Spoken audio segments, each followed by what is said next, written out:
ورحمۃ اللہ وبرکاتہ۔ اچھا، آج کل ہر بندے کی جو ریکوائرمنٹ ہے، مجھ سمیت ہر بندے کی ہی مطلب خواہش ہے کہ یار پیسہ ہو زندگی میں، اور آسانیاں آئیں، زیادہ سے زیادہ ارننگ ہو، پیسہ آ جائے کہیں سے، اور ہماری زندگی مطلب خوشحال بھی ہو جائے اور بہتر ہو جائے اور پریشانی سے نکل جائیں۔ آج میں آپ کو بتاتا ہوں کہ پیسہ ہے کہاں پہ۔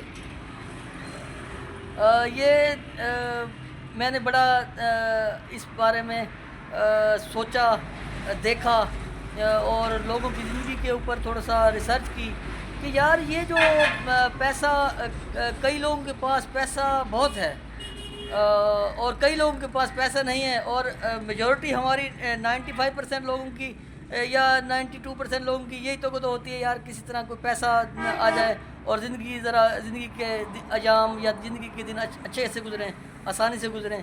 کوئی سیلری کلاس ہے، یا کوئی آپ یہ دیکھ لیں، کوئی مزدور ہے یا کوئی بزنس مین ہے یا کوئی بھی ہے، اس کی یہ کوشش ہوتی ہے یار پیسہ آئے تاکہ زندگی آسانی سے گزرے، معاملات ٹھیک سے گزریں۔ تو آج میں ایک آپ سے سیکرٹ شیئر کر رہا ہوں۔ آج میں آپ سے ایک سیکرٹ شیئر کر رہا ہوں کہ پیسہ ہے کہاں پہ۔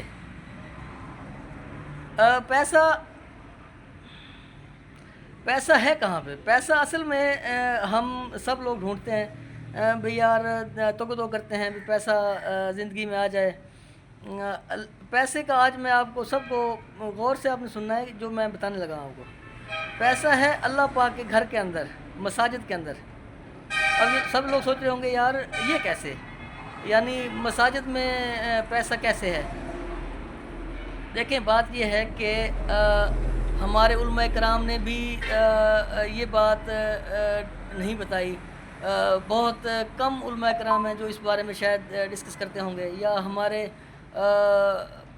بزرگوں نے بھی یہ بات بہت کم بتائی ہوگی۔ لیکن میں آج آپ کو بتانے لگا ہوں کہ پیسہ مسجد میں ایسے ہے کہ جب ہم نماز پڑھیں گے نا، 5 وقت کی اور باجماعت، تو اس میں اللہ پاک ایسی برکت ڈالیں گے کہ پیسہ آپ سوچ بھی نہیں سکتے کہ کہاں کہاں سے اللہ پاک پیسے کے وسائل پیدا کرے گا اور آپ کے پاس پیسہ آئے گا۔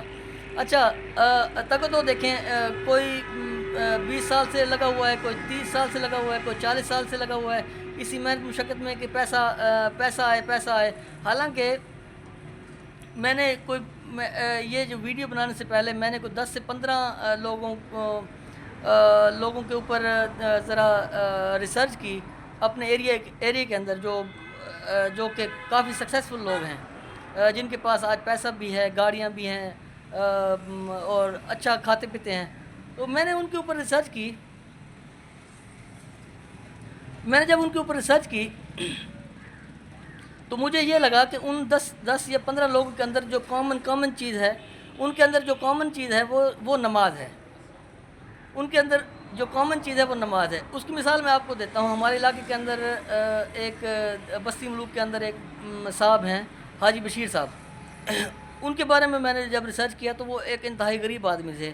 ان کا اتنا کوئی مطلب ان کے پاس پیسہ نہیں تھا، لیکن انہوں نے ایک چھوٹا سا کاروبار شروع کیا، اور ان کی جو نماز کی جو پابندی تھی، وہ نماز کی پابندی کا یہ لیول تھا کہ اگر ان کے پاس 10 بندے بھی پہنچ گئے ہیں ان کی دکان کے اوپر، شاپ کے اوپر، یا 15 بندے بھی پہنچ گئے ہیں ایک ٹائم میں کوئی فرٹیلائزر لینے کے لیے یا کچھ بھی لینے کے لیے، تو نماز کا ٹائم ہوا تو انہوں نے شاپ بند کر دینی ہے۔ انہوں نے کسی بندے کے ساتھ کوئی کسی قسم کا بھی مطلب وہ نہیں رکھنا، غرض نہیں رکھنی۔ انہوں نے اللہ پاک کے گھر چلا جانا ہے۔ تو میں بڑا سرپرائز ہوا، بڑا شاک ہوا بھئی یار یہ بندہ، سب لوگ آئے ہوئے ہیں، یہ کسی کو چیز دی ہے، کسی کو نہیں دی، اور یہ نکل رہا ہے۔ کہتا ہے جی میں اب لوگ بیٹھیں یا ویٹ کریں، میں نماز پڑھ کے آؤں گا۔ اس نے جانا، وضو کرنا، جماعت کے ساتھ نماز پڑھنی، واپس آ جانا۔ اس بندے کی زندگی میں یہ دیکھ لیں کہ وہ بیٹھے ہوئے لاکھوں کی سیل کر جاتا ہے، فون کے اوپر سیلیں کر جاتا ہے۔ تو ایسے ہی میں آپ کو 10 مثالیں 20 مثالیں ایسی دے سکتا ہوں زیادہ مثالیں ایسی دے سکتا ہوں. جو بندے نماز کے لیے فکر مند رہے تو انہیں روزی رزق کی فکر سے آزاد کر دیا گیا. اچھا جتنا بھی اب ہم اپنا سروائیول یا سٹرگل میں جتنے بھی ہم لوگ ہیں، جتنا بھی لوگ سٹرگل کر رہے ہیں، آپ لوگ اپنی زندگی کے اندر چاہے کوئی تاجر ہے یا کوئی بزنس مین ہے یا کوئی جاب کر رہا ہے یا کوئی کسی حساب سے بھی ہے، کوئی مزدور ہے یا کچھ بھی ہے، کوئی ریڑھی بان ہے یا کوئی کچھ بھی ہے، تو وہ اپنی زندگی میں نماز کو شامل کر لے. نماز کو شامل کر لے. یقین مانیں آپ کو پیسے کی فکر کہیں سے بھی آپ کو پیسے کی فکر نہیں ہوگی. یہ میرا انشاءاللہ آپ کو یہ یاد آئے گا. لیکن اس کے لیے شرط یہ ہے کہ 5 وقت نماز با جماعت کوشش کرنی ہے. ہاں کوئی نماز اگر رہ جاتی ہے جماعت سے تو بعد میں پڑھ لیں، یا اگر کوئی جماعت کے بغیر بھی رہ جاتی ہے، ویسے بھی آپ مصروف ہو گئے تھے تو ٹائم نہیں ملا تو پھر اگلی نماز کے ساتھ ملا کے پڑھ لیں. لیکن 5 وقت کو آپ نے معمول بنا لیں. پھر آپ دیکھیں گے کہ پیسہ مطلب آپ کے پیچھے آئے گا اور آپ خوشی خوشی زندگی گزاریں گے اور آپ کو کسی قسم کی پریشانی نہیں ہوگی.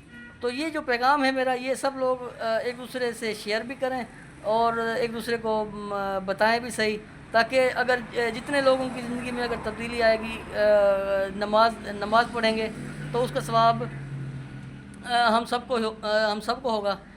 تو یہ ایک صدقہ جاری سمجھ کے لوگوں کو بھی اس کے بارے میں بتائیں. جو بھی دوست ہیں، آپ کے احباب ہیں، رشتہ دار ہیں، جو بھی ہیں، جہاں تک آپ کوشش کر سکتے ہیں. سب سے پہلے تو اپنی زندگی میں اس کو امپلیمنٹ کرنا ہے ہر بندے نے، مجھ سمیت. یعنی میں بھی اس کو امپلیمنٹ کروں. آج سے میں عہد کروں کہ میں بھی اس کو نماز کو لے کے چلوں، اور باقی جتنے بھی دوست ہیں وہ بھی نماز کو پہلے خود اس کے اوپر پابندی سے عمل کر لیں، پھر آگے اس کو شیئر کریں، بتائیں لوگوں کو یار کہ نماز بہت اہم ہے، نماز پڑھ لیں.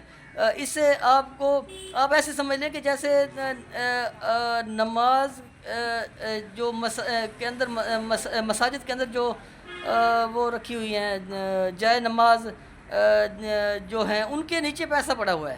ٹھیک ہے. نماز یہ دیکھ لیں کہ اتنی ایک طاقتور ہے کہ جو بھی بندہ 5 وقت نمازی ہے، میں نے اس بندے کو ناکام نہیں دیکھا. ہماری زندگیوں میں ناکامی، پریشانی، ٹینشن یا یہ جو دکھ آتے ہیں، یہ صرف اور صرف نماز سے دوری کی ہی بنا پہ ہے. میری اب ایج ہے 35 ایئر، یعنی 35 سال کا میں ہو گیا ہوں. مجھے جو سمجھ آیا ہے اس زندگی کا حاصل، یا جو بھی دنیا اور آخرت دونوں کی کامیابی، یعنی ایک تو ہوتا ہے نا کہ ایک انسان لگا ہوا ہے، پیسہ کما رہا ہے، یہ کر رہا ہے، بھاگ دوڑ کر رہا ہے، وہ نماز نہیں پڑھ رہا، تو اگر وہ پیسہ کما بھی لے گا تو آخرت کے لیے اس نے کیا کمایا؟ یہ تو یہیں پہ رہ جانا ہے. نماز یہ ہے کہ نماز ایک تو دنیا بھی آسان کر دیتی ہے، پھر آخرت بھی آسان کر دیتی ہے. تو یہ آج کا یہ پیغام تھا. سب لوگ اس کو غور سے سنیں بھی صحیح، اور یہ اپنے دوستوں کو شیئر بھی کریں، اور ہر بندہ اس پہ کوشش کرے، اپنی زندگی میں اس کو لاگو کرے، اور پھر انشاءاللہ دیکھیں کہ زندگی میں کیسے تبدیلی آتی ہے. شکریہ.